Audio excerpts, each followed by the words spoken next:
নমস্কার বন্ধুরা, আপনারা দেখছেন আপনাদের YouTube channel village digital society. তো আজ আমরা খুবই একটি গুরুত্বপূর্ণ তথ্য নিয়ে আপনাদের সামনে হাজির হয়েছি। প্রাইমারি যে 11,000 শিক্ষক নিয়োগ হবে বিজ্ঞপ্তিটি প্রকাশিত হয়েছে, সেই বিজ্ঞপ্তিটির বিষয়ে আজকে আমরা আলোচনা করব যে কি জটিলতা কাটতে চলেছে, খুব শীঘ্রই যে নিয়োগপত্রটি দেওয়া হবে সেটা কিভাবে আপনারা পাবেন, এবং যে সুপ্রিম কোর্টের রায় অনুসারে এতদিন যে তোমাদের নিয়োগ প্রক্রিয়াটি বন্ধ ছিল সেই নিয়োগ প্রক্রিয়াটি আজকে চালু করেছে। গতকালের নির্দেশ অনুযায়ী সেই নিয়োগ প্রক্রিয়াটি আবার চালু হয়েছে। তো আজকে সেই বিষয়ে আমরা আলোচনা করব। তো ভিডিওটি প্রথম থেকে শেষ পর্যন্ত দেখার অনুরোধ। তো চলুন ভিডিওটি শুরু করা যাক। অবশেষে প্রাইমারিতে শিক্ষক নিয়োগের সবুজ সংকেত। প্রাথমিক শিক্ষা নিয়োগ সংক্রান্ত মামলার প্যানেলে প্রকাশিত স্থগিতাদেশ তুলে নিল সুপ্রিম কোর্ট। সংক্রান্ত মামলা প্যানেলে প্রকাশের স্থগিতাদেশ তুলে নিল সুপ্রিম কোর্ট। গতকাল দেশের সর্বোচ্চ আদালতের শিক্ষক প্যানেলের প্রকাশের অনুমতি দিল। দীর্ঘ সময় ধরে রাজ্যের শিক্ষক নিয়োগ নিয়ে নিয়োগ জটিলতা ছিল। সুপ্রিম কোর্টের নির্দেশ আটকে ছিল নিয়োগ প্রক্রিয়াটি।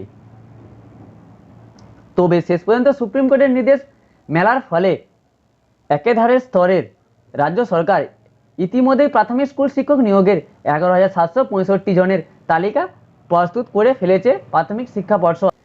এমনকি নিয়োগের জন্য কাউন্সিলিং, ইন্টারভিউ সহ একাধিক প্রক্রিয়া সম্পন্ন করা হয়েছে রাজ্য সরকারের তরফে।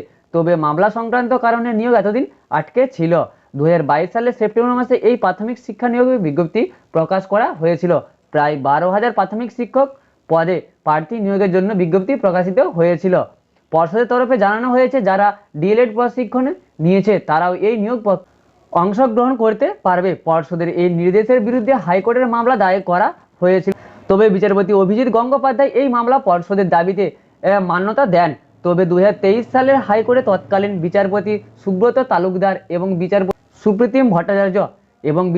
সুপ্রীতিম ভট্টাচার্যের ডিভিশনে বেঞ্চে পর্ষদের ওই নির্দেশ খারিজ করে দেয়। এদিকে সুপ্রিম কোর্টে আগেই জানিয়েছিল এই নিয়োগের বিএড প্রশিক্ষণ প্রাপ্তিরা আবেদন করতে পারবে না। এই নিয়োগের জন্য ডিএলএড প্রশিক্ষণ বাধ্যতামূলক। তবে 2014 সালের সময় এনসিটিআই নিয়ম অনুযায়ী আবেদন করার জন্য ডিএলএড থাকা বাধ্যতামূলক ছিল না। ফলে 2014 টেট উত্তীর্ণ 2020 সালে ডিএলএড কোর্সে ভর্তি হন এবং পরবর্তীকালে 2022 সালে নিয়োগের বিজ্ঞপ্তি প্রকাশের সময় তারা মার্কশিট হাতে পায়নি। সেই সমস্ত চাকরি প্রার্থীরা চাকরিতে সুযোগ পাবে কিনা তা নিয়ে জটিলতা তৈরি হয়েছিল। তবে গতকাল জোট কাটার ফলে প্রাথমিক শিক্ষা পর্ষদের চাকরি প্রার্থীদের এবার খুব তাড়াতাড়ি নিয়োগ পাবে বলে মনে করা হচ্ছে। সুপ্রিম কোর্টের তরফে স্থগিতাদেশ তুলে নিল বিচারপতি হিমা কোহেলি, বিচারপতি আসানুদ্দিন আমানুল্লাহের বেঞ্চ। এর ফলে রাজ্য প্যানেলের প্রকাশের বাধা থাকলো না। এই মামলা সংক্রান্ত বিচারপতি অভিজিৎ গঙ্গোপাধ্যায় আগে থেকে যে নির্দেশ দিয়েছিল তাকেই মান্যতা দিল সুপ্রিম কোর্ট।